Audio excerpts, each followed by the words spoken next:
Welcome to The Explainer. Looking through our sources today on modern productivity and ancient mindfulness, I noticed this absolutely fascinating overlap. Today, we're going to explore how you can achieve profound focus by combining the cutting-edge strategies of deep work with the time-tested practices of silent meditation. And honestly, it's a combination that genuinely surprised me. Let's dive in.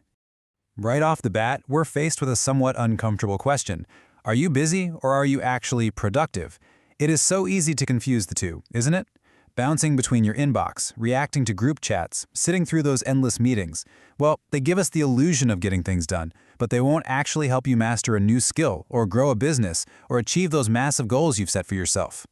Computer science professor Cal Newport defines a really stark contrast here. On one side, you have deep work.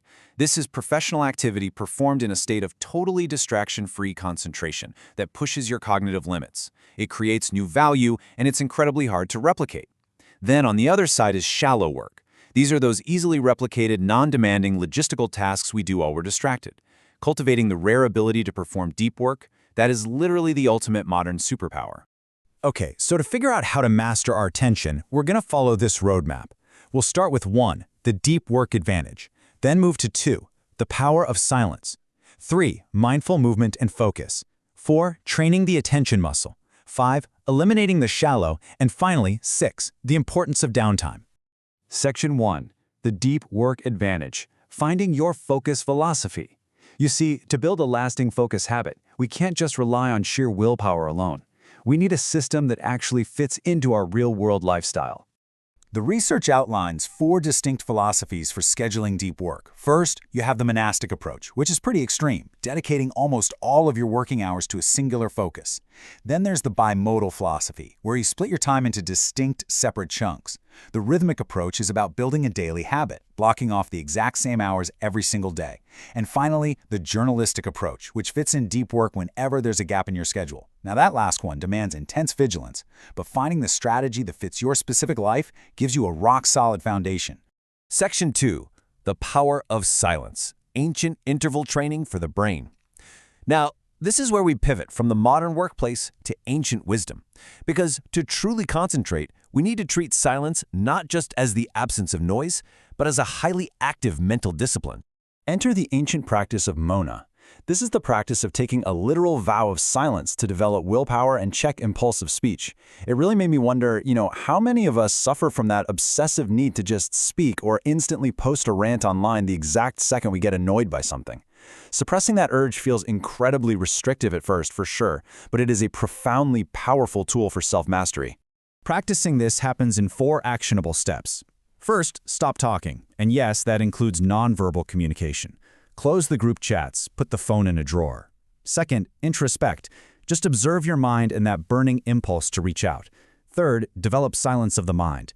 By practicing physical silence, you eventually teach your brain to find true mental quietness during your everyday activities. And finally, allow absolute peace to happen. You stop wrestling with your own mind. The irritability just kind of vanishes, and your thoughts become incredibly carefully constructed. Which brings us to Section 3, mindful movement and focus, Vipassana meditation. So once we start cultivating that profound mental silence, we need to train the physical body to actually sustain it. It's really fascinating how simple physical stillness acts as the foundational bedrock for intense mindfulness. In Vipassana, contemplating the body and sitting with awareness, without staring, without imagining, just observing phenomena exactly as they naturally are, literally trains your controlling faculties. It builds deep concentration and wisdom in every single moment of practice.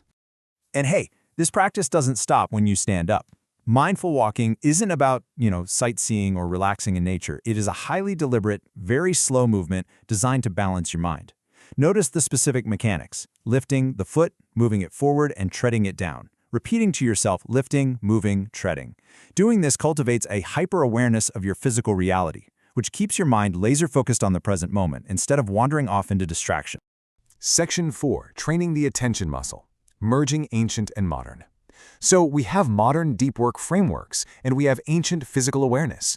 How do we actually bring that extreme mindfulness directly into our crazy modern daily routines? Well, Cal Newport introduces this phenomenal concept called productive meditation. The whole idea is to take a time when you are occupied physically, but not mentally, like when you're walking the dog, jogging, or taking a shower, and focus your absolute, undivided attention on a single, well-defined professional problem. When your mind wanders, you simply bring it back to the problem, just like returning your attention to your breath in traditional meditation. It is the perfect bridge between ancient physical mindfulness and modern problem solving. But to make this work, we have to actively train our brain's attention centers.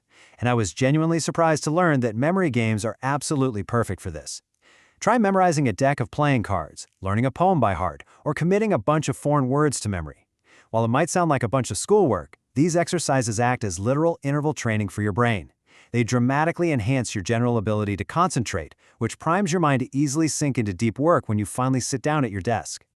All right, Section 5, Eliminating the Shallow. Designing your environment. Let's be real. All this focus training won't help one bit if your environment is constantly screaming for your attention. We need actionable ways to ruthlessly purge distractions from our lives. Most of us use what's called the any benefit approach for our digital tools. Basically, if an app offers even a tiny, remote benefit, or if we just have FOMO, we download it and let it steal our time. The sources suggest completely tossing that out and adopting the craftsman approach. A craftsman identifies their core goals in life and only adopts a tool if its positive impacts substantially outweigh its negative impacts. Think about the apps on your phone right now. Seriously, how many actually pass that test? To enforce this, the research suggests 3 intense but highly actionable rules. First, try a 30-day social media ban. Literally delete the apps from your phone. See if your life is actually worse without them. You might be really surprised. Second, take a process-centric approach to email. Just stop responding to ambiguous messages where your input doesn't change the outcome. And third, try time blocking. Schedule every single minute of your day. You won't follow it perfectly, but it forces you to live with intention, batching shallow work together so it doesn't infect your deep work focus. Section 6, the importance of downtime, the secret to sustaining focus. Now this might be the most counterintuitive part of the whole roadmap. You cannot be on all the time. True rest is an absolute necessity. As the quote here says, regularly resting your brain improves the quality of your deep work. Giving your conscious brain time to rest actually allows your unconscious mind to take a shift sorting through your most complex professional challenges. And just to be completely clear, sneaking in extra emails from the couch at night or doom-scrolling social media, that is not true rest. True downtime is taking a walk in nature, cooking a good meal, or actually connecting with friends. And there is a surprisingly specific biological limit to all this. 4 hours is the absolute maximum upper limit of true deep work a human being can accomplish in a single day. Our capacity for intense, directed focus is finite. Once you hit that limit, you are running on fumes, and pushing beyond it only yields shallow, low-quality results. Because your capacity is finite, you have to protect it fiercely for tomorrow. You do this by implementing a daily shutdown ritual. Run through your to-do list, make a plan for tomorrow, and then, this is the most important part, physically close your laptop. Give your mind an undeniable signal that work is done, building a strict, impenetrable wall between your deep work and your much-needed downtime. Which leaves us with this final, lingering thought. What incredible things could you achieve if you finally reclaimed your focus? If you stepped away from the noise, embraced the silence of Muna, moved with the intention of Vipassana, and organized your life around deep work? You've got the tools and you have the roadmap. The journey to exceptional focus begins the exact moment you decide to unplug.